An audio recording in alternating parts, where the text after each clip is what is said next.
ಮಾತಾ ಕಿ ಒಂದೇ ನೆಹರು ಮೈದಾನದಲ್ಲಿ ಮಾಡಿದ್ದೇವೆ. ಮತ್ತೆ 5ನೇ ತಾರೀಕಿಗೆ ನಮ್ಮ ತಾಕತ್ತನ್ನ ನಮ್ಮ ಮತದಾರ ಬಂಧುಗಳು ಭಾರತೀಯ ಜನತಾ ಪಾರ್ಟಿಯ ಪರವಾಗಿ ಮತ ಚಲಾವಣೆ ಮಾಡ್ತಾರೆ. 8ನೇ ತಾರೀಕಿಗೆ ಮತ್ತೆ ಅಧಿಕಾರದ ಗದ್ದುಗೆಯನ್ನ ಭಾರತೀಯ ಜನತಾ ಪಾರ್ಟಿ ಕರ್ನಾಟಕದಲ್ಲಿ ಹಿಡಿತದೆ ಅಂತ. ನರೇಂದ್ರ ಮೋದಿ ಅವರು ಗುಜರಾತ್ನಲ್ಲಿ 8 ವರ್ಷಗಳ ಕಾಲ ಮುಖ್ಯಮಂತ್ರಿ ಆಗಿದ್ರು. मैं नहीं कल्पना कर सकता हूं कि दोपहर के समय मैंगलोर में इतनी बड़ी सभा हो सकती है।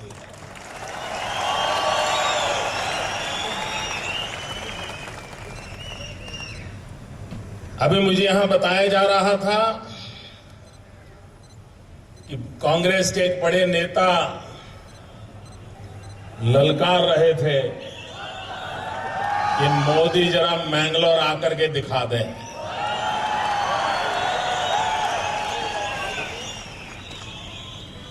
मुद्दा मोदी का नहीं है,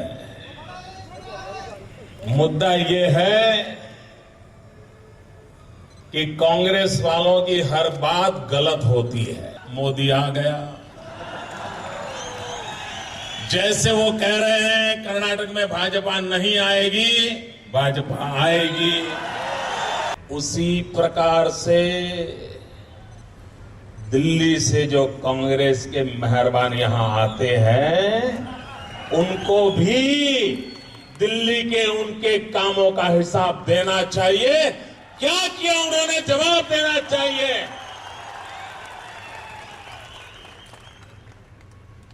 प्रधानमंत्री जी यहां आए थे, अच्छा होता कि प्रधानमंत्री अपने भाषण में यह कहते कि दिल्ली में हम 8-9 साल से बैठे हैं और हमने दिल्ली सरकार ने कर्नाटक की भलाई के लिए इतने इतने काम किए थे। ये हिसाब उन्होंने देना चाहिए कि नहीं देना चाहिए। दिया उन्होंने हिसाब, कुछ किया हो तो हिसाब दे। जब कुछ किया ही नहीं तो हिसाब क्या देंगे। मिस्टर गोल्डन स्पून यहां आए थे,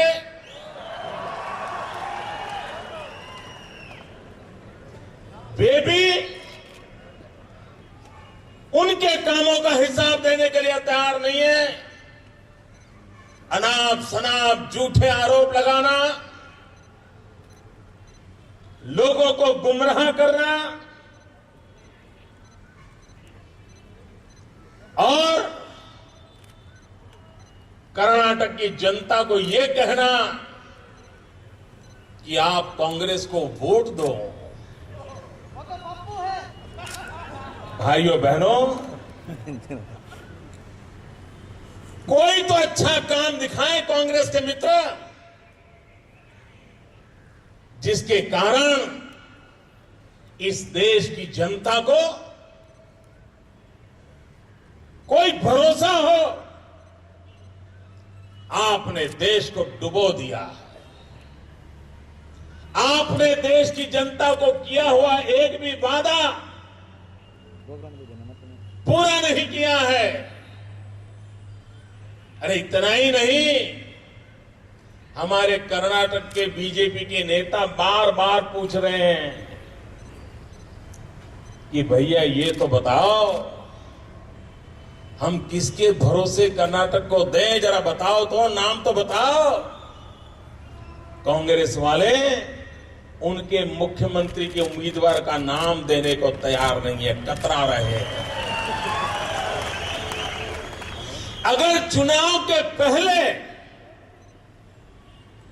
वे अपने नेता का फैसला नहीं कर पाते हैं तो चुनाव के बाद उनकी हालत कैसी होगी इसका आप अंदाज कर सकते होंगे। तो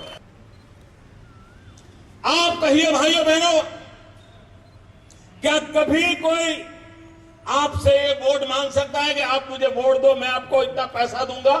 ऐसे वोट मांगा जा सकता है क्या? जरा जोर से बताओ, मांगा जा सकता है? ये कांग्रेस के नेता कहते हैं अगर आप हमारी सरकार बनाओगे तो हम आपको गायों की कत्ल करने की इजाजत देंगे। भाइयों बहनों, क्या यह हमें मंजूर है? क्या इलेक्शन कमीशन ऐसी चीजों को माफ करेगा? ये कैसे कह सकते हो आप कि आप अगर हमें वोट देंगे तो हम आपको गायों की कत्ल करने का इजाजत दे देंगे? कांग्रेस के एक नेता ने बयान दिया है। भाइयों बहनों, इस देश की कृषि अर्थनीति की ओर देखा जाए, जब से दिल्ली में यूपीए की सरकार बैठी है, पूरे देश में बारिश अच्छी हुई थी, उसके बावजूद भी एग्रीकल्चर ग्रोथ आकर के कर्नाटक की सरकार को पूछते हो कि आपने 5 साल में कुछ नहीं किया है। मैं मनमोहन सिंह जी आपसे पूछ रहा हूं, आप जवाब दो। यह देश कृषि प्रधान देश है, एक गांव और खेत और खलिहान का देश है। क्या आपकी सरकार ने इस देश में फर्टिलाइजर के कारखानों में 1 किलोग्राम अधिक फर्टिलाइजर पैदा करने की भी कोई व्यवस्था की है? कैदी झगड़ते हैं, कभी कभी दुर्घटना भी हो जाती है, लेकिन कभी भी फांसी खोली में दंगा नहीं होता। जिसको फांसी की सजा होती है वो टोटली आइसोलेटेड सेल में रखा जाता है। उसको कभी किसी कैदियों के साथ मिलने का अनुमति नहीं होती है। फांसी खोली में कभी दंगा नहीं होता है। क्या कारण है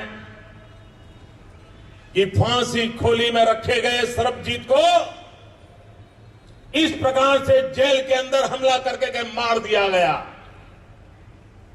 भाइयों बहनों, सरबजीत पर हमले के बाद भारत सरकार के पास समय था, विश्व मत बनाने का समय था। दुनिया के हर देश में हमारे मिशंस को, हमारे एम्बेसीज को एक्टिव करके विश्व के सभी देशों को इस मुद्दे पर जागरूक करने की जरूरत थी। पाकिस्तान के खिलाफ एक दबाव पैदा करने की जरूरत थी। लेकिन दिल्ली की सरकार सरबजीत का पूरा मामला उस परिवार पर छोड़ दिया। सरबजीत की बहन चीख चीख करके, रो रो करके पुकार रही है अपने भैया की जिंदगी बचाने के लिए। लेकिन दिल्ली की सरकार ने अपनी कोई ताकत नहीं दिखाई मित्रों, अपनी कूटनीतिक ताकत भी नहीं दिखाई। और उसका कारण है दिल्ली में एक दुर्बल सरकार है। इस देश के पड़ोस का कोई देश ऐसा नहीं है जो आए दिन हिंदुस्तान को परेशान न करता हो। और पूरी दुनिया में हिंदुस्तान के पक्ष में बोलने वाला कोई व्यक्ति नहीं मिल रहा है। प्रधानमंत्री जी, आप कर क्या रहे हो? क्या दे रहे हो देश को? चाइना ने आपकी कोई चिंता ही नहीं, उसको वो चलता आ रहा है, वो अपने टेंट लगा रहा है, रोड बना रहा है, सेना की परेड करवा रहा है। और अभी तक दिल्ली की सरकार से पता नहीं चल रहा है कि हिंदुस्तान में कहां तक चाइना घुस गया है, कब वापस जाएगा, कैसे निकालोगे, किस प्रकार की ताकत का प्रदर्शन करोगे आप? कोई दिशा नहीं दिखती मित्रों। मालदीव जैसा छोटा देश हिंदुस्तान को आंखें दिखाए। बांग्लादेश आपकी कुछ सुनने को तैयार न हो। हमारे मछुआरों को मार दिया जाए और हत्या करने वाले लोग इटली से वापस आने के लिए मना कर दें, सुप्रीम कोर्ट को इन्वॉल्व होना पड़े। आप कल्पना करो, 2 गुनहगारों को लाने के लिए हिंदुस्तान की सुप्रीम कोर्ट को आंख दिखानी पड़े। कैसी सरकार है? भाइयों बहनों, क्या ऐसी सरकार के हाथ में इस देश के नागरिकों का भविष्य सुरक्षित हो सकता है? क्या इन पर हम भरोसा कर सकते हैं? मैं यहां कर्नाटक के नौजवानों को सवाल पूछना चाहता हूं। भाइयों बहनों, आपके माता को, पिता को, आपके परिवार को जिन कठिनाइयों से गुजरना पड़ा, 50 साल तक जो इन मुसीबतों को झेलना पड़ा, क्या आगे भी आप अपने लिए ऐसी मुसीबतें झेलना चाहते हो या बाहर निकलना चाहते हो? क्या आप इस संकटों से ही गुजारा करना चाहते हो, अच्छी जिंदगी जीना चाहते हो? अगर आपको अपने भविष्य की चिंता हो मेरे नौजवान मित्रों, तो उसके लिए एक ही उत्तम रास्ता है, और जब तक हम उस रास्ते पर नहीं जाएंगे अच्छाई की अनुभूति नहीं होगी। और वो रास्ता है कांग्रेस मुक्त कर्नाटक, कांग्रेस मुक्त हिंदुस्तान।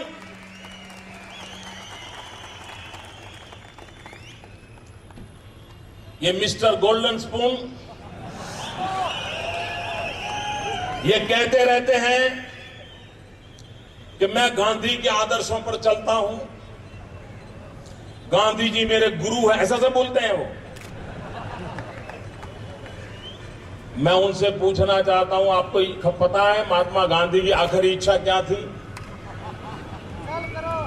महात्मा गांधी की आखिरी इच्छा थी कि देश का भला इसमें होगा कि अब कांग्रेस पार्टी को डिसबैंड करके कांग्रेस पार्टी को बंद कर देना चाहिए। ये महात्मा गांधी की आखिरी इच्छा थी। क्या ये मिस्टर गोल्डन स्पून, आप जो भरोसा, आप जो कह रहे हैं महात्मा गांधी को आप भरोसा करते हैं, उनको आप गुरु मानते हैं, तो ये बताओ ये काम आप कब पूरा करोगे? आपको कांग्रेस को खत्म करने में कितना टाइम लगेगा जरा देश जानना चाहता है। हमें बहुत जल्दी है, हम ज्यादा इंतजार करने को तैयार नहीं है। देश को बहुत जल्दी है। भाइयों बहनों, कांग्रेस के जाने से सुराज जाएगा। प्रधानमंत्री जी ने कहा कि कर्नाटक की सरकार ने बिजली के क्षेत्र में कुछ नहीं किया है। अब प्रधानमंत्री जी, आप तो अर्थशास्त्री हो, आप भी ऐसा बोलोगे? औरों का तो हम समझ सकते हैं। आप प्रधानमंत्री जी, यह देश जानता है आप ही के कार्यकाल में 21वीं सदी, हिंदुस्तान की सदी की जब देश दुनिया चर्चा करता है, उस समय 1 साल पहले आधे से अधिक हिंदुस्तान 24 घंटे के लिए अंधेरे में डूब चुका था। बिजली से चलने वाली रेल की ट्रेन पटरी पर 24 घंटे तक खड़ी हो गई थी।